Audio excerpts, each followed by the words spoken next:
mỗi ngày của em khép lại bằng cảm giác bất an.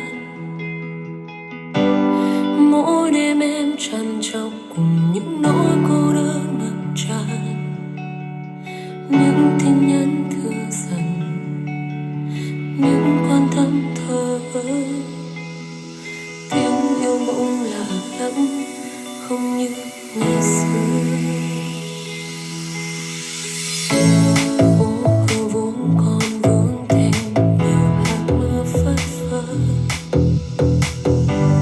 Mỗi em ôm cuộc tình với những nỗi lo vẩn vơ.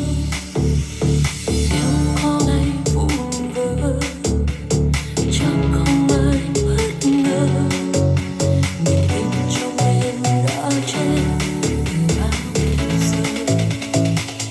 Vì em chưa bao giờ khóc nên anh cứ nghĩ em không buồn.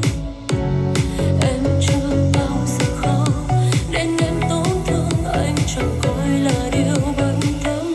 Vì em chưa bao giờ khóc, anh nhẹ lòng mỗi khi nghe câu em ôm mặt rơi khóc. Tại anh vô tư chẳng để tâm hay em chẳng đáng quan trọng.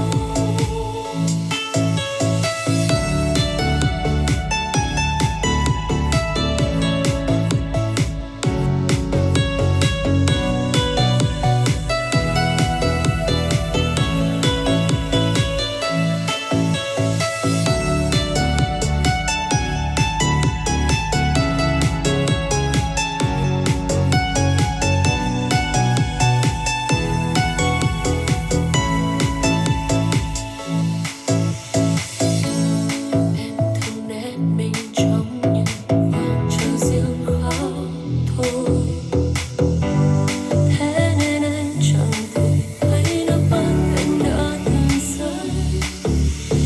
Em vẫn luôn tìm cách, anh chỉ tìm lý do.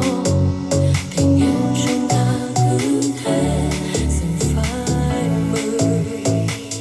Vì em chưa bao giờ khóc nên anh cứ nghĩ em không buồn. Em chưa bao giờ khóc nên em tổn thương anh chẳng coi là điều bận tâm. Vì em chưa bao giờ khóc, anh nhẹ lòng mỗi khi nghe câu em ôm mặt phải khóc. Tại anh vô tư chẳng để tâm hay em chẳng đáng quan trọng.